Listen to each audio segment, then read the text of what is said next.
વડોદરાના પ્રતાપનગરમાં મહાશિવરાત્રિની ધામધૂમપૂર્વક ઉજવણી કરવામાં આવી રહી છે। રણમુક્તેશ્વર મહાદેવ મંદિરથી ભવ્ય શિવજી કી સવારી। કેન્દ્રીય મંત્રી અમિત શાહ સવારી પર કરશે પુષ્પવર્ષા। શણગારેલા રથમાં બિરાજમાન થશે શિવ, પાર્વતી અને ગણેશજી। શ્રદ્ધાળુઓ દ્વારા રથ ખેંચવાની પરંપરા અકબંધ, ભજન મંડળી, બેન્ડ વાજા અને નાસિક ઢોલની જમાવટ જોવા મળશે। શિવજીના વેશમાં સજ્જ કલાકારો આકર્ષણનું કેન્દ્ર। શહેરના વિવિધ વિસ્તારોમાં ફરશે ભવ્ય શોભાયાત્રા। હજારો ભક્તોના હર હર મહાદેવના નાદથી ગુંજ્યું શહેર। ભક્તિ અને પરંપરાના અનોખા સંગમ સાથે સવારી।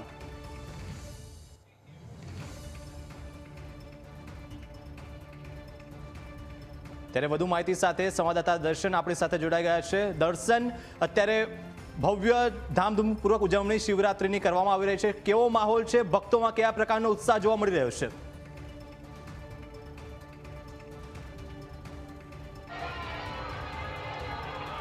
વાત કરવામાં આવે તો છેલ્લા 13 વર્ષથી વડોદરા શહેરમાં શિવજીની સવારીનું આયોજન થાય છે। તેમાં વડોદરા શહેરના પૂરેથી હજારોની સંખ્યામાં, લાખોની સંખ્યામાં જે ભક્તો છે તે અહીં આવતા હોય છે અને આ સમગ્ર જે શિવજીની સવારી છે તેમાં જે મહાશિવરાત્રિ પર્વ નિમિત્તે આ જે શિવજીની સવારીનું આયોજન થતું હોય છે તેમાં ભક્તો પણ જે છે તે આખું વડોદરા જે છે જોડાતું હોય છે અને વડોદરા સહિત જે આસપાસના ગામના લોકો છે તે પણ અહીં આવતા હોય છે અને આ જે મહાશિવરાત્રિ નિમિત્તે યોજાતી આ શિવજીની સવારીમાં તેઓ જોડાતા હોય છે અને ભક્તિમય આ વાતાવરણ હાલ આપ દ્રશ્યો પણ જોઈ શકો છો કે જે પ્રકારે અહીં મોટી સંખ્યામાં લોકો જે છે તે ઉમટી પડ્યા છે અને આ શિવજીની સવારીની અંદર ભગવાન શિવ, માતા પાર્વતી અને ગણેશજીની જે મૂર્તિઓ છે એ શણગારેલા રથની અંદર બિરાજમાન કરવામાં આવે છે અને તેમને જે શહેરના અલગ અલગ જે વિસ્તારો છે તેમાં આ જે સવારી છે તેને શોભાયાત્રા સ્વરૂપે નીકળતી હોય છે, જેમાં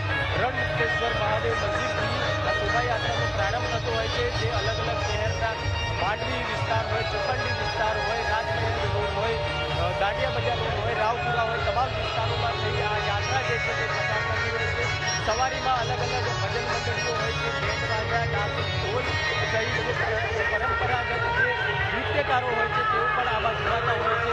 શિવજીના વેશમાં કલાકારો પણ અલગ અલગ આકર્ષણનું કેન્દ્ર બનતા હોય છે।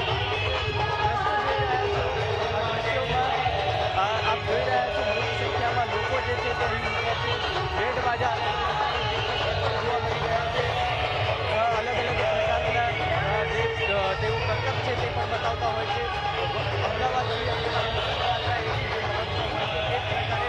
વડોદરા શહેરમાં જે છે તે શિવજીની સવારીનું આ મહત્વ ખૂબ જ રહેલું છે। તેવામાં કેન્દ્રીય ગૃહ અને સહકારિતા મંત્રી અમિત શાહ પણ અહીં જોડાશે અને તે શિવજીની સવારી પર પુષ્પોથી શિવજીની સવારીનું સ્વાગત કરશે અને મોડી સાંજે જે શિવસાગર ખાતે શિવજીનું જે મૂર્તિ છે ત્યાં તેઓ શિવસાગર ખાતે આરતી પણ કરશે।